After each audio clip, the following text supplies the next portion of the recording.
Dear President-elect, Madame Mariam Rajavi, Excellencies, distinguished guests, dear friends, the time has finally come to see the fascist regime of the mullahs overthrown and replaced by a democratic and free Iran.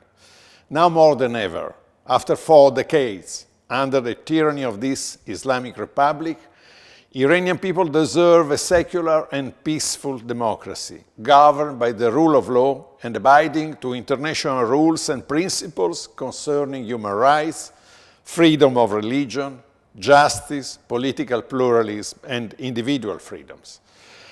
That is to say, a non-nuclear that is also devoid of weapons of mass destruction and promotes peace, coexistence, international and regional cooperation, as foreseen by Madame Rajavi's 10-point plan for future Iran.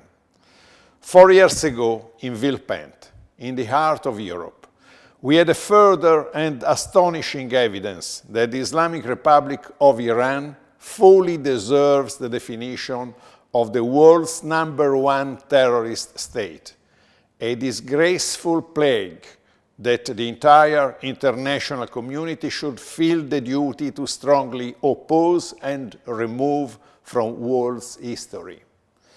We all recall how the Antwerp Tribunal did issue heavy sentences against the regime's terrorist diplomat اسدالله اسدی and his 2 accomplices.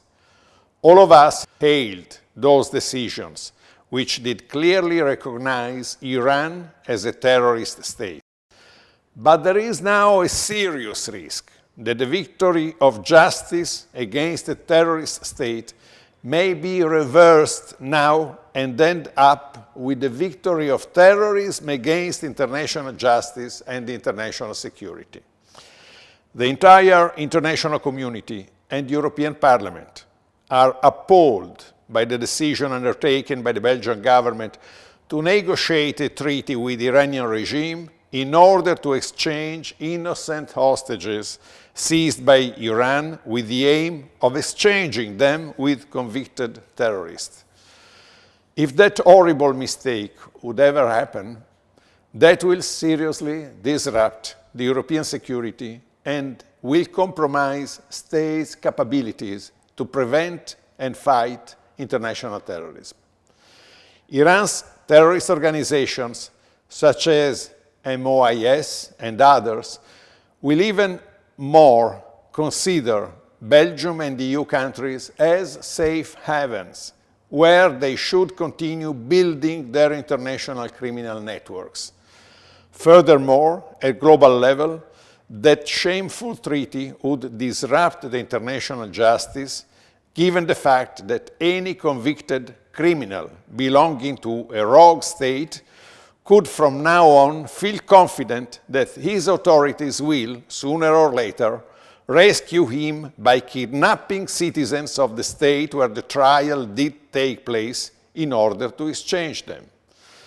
As citizens of the stronghold of freedom, democracy, and human rights, which is the European Union, we cannot ignore that at the end, it will be the Iranian people that would even more suffer if a very wrong appeasement with the terrorist state, Iran, will be practiced. The regime's victims, their families, the millions of Iranians that strenuously oppose and resist the violence of the regime do not deserve to see that any EU member states takes such a wrong and dangerous approach. We cannot fall prey of the perverse dynamics of the mullahs. It should be absolutely clear all over the world that the only credible alternative to this criminal, terrorist Iranian regime is the democratic and free Iran, strongly promoted by the National Council of Resistance Iran, led by Madame Mariam Rajavi. Millions of untamed people in Iran are waiting for a clear and unequivocal response by the Western world. Thank you.